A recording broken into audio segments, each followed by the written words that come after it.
এই শিবধামের বাবা, তোমরা আবারও যারা এর ফাঁদে পা দিচ্ছ আবারও ফাঁসবে, আবারও তোমাদের ক্ষতি হবে। তাই তোমরা সাবধান হয়ে যাও, ঠিক আছে?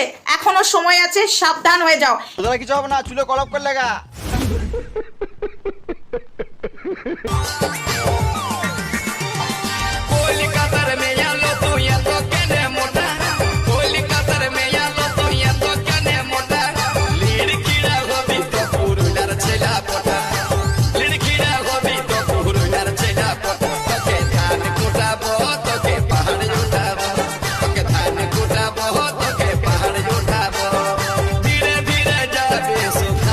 मेरे रील्स बनाচ্ছে সাদে গাল দিগি হারে আরে আমি সাদে গাল দিগি আমার জান তো জ্বালা বলে গাল দিই সত্যের দিকে সত্যের ভাত দান দিকে আর সব আমি দেখ